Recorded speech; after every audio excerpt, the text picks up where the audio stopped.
Well, hey everybody, and welcome back to my channel. Today we're going to be riding out on my Marin DSX 1 up into the Vienna woods, up some serpentine roads and down switchbacks on the other side, out to the north and west of the city of Vienna.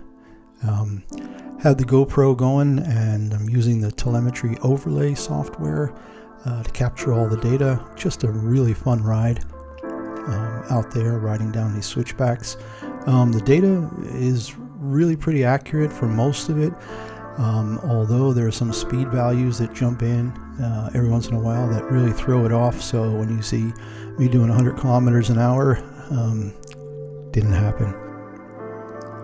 So real quick, if you like the content that I'm producing here around cycling and travel, please do subscribe and like and hit that notification bell. Thanks.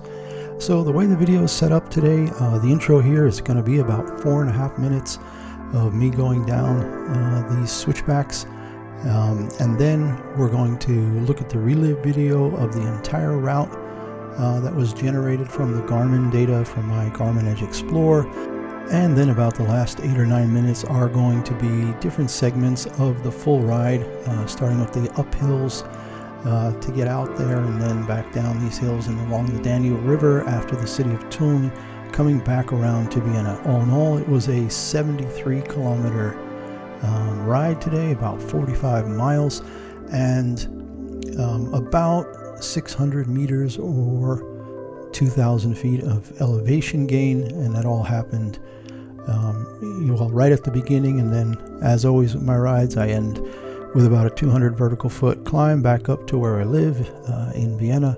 The telemetry overlay is being generated using a program called Telemetry Overlay from a company in Barcelona, Spain. I've been using it for a couple of months now, and I really like the customizability of it. I have a new heart rate monitor and armband version from Caspo, the HW807, which I described in a video last week. So check that out in the links below. All the stuff will be referenced down below. So check all that out, all the gear and the software that I've been using to generate these videos. There's so much good cycling around Vienna right now, whether you're in the city along the Danube Island or going along the Euro Velo routes that crisscross through Vienna. That's the EV6 and the EV13. Nope, the EV6 and the EV9. And on weekdays, if you head out through what they call the Herrenstrasse, the high road that goes through the Vienna woods and over the other side of the hills, these small foothills that are just west and north of the city of Vienna, there's great riding during the week when there's just so little traffic. So it was a wonderful day to get out.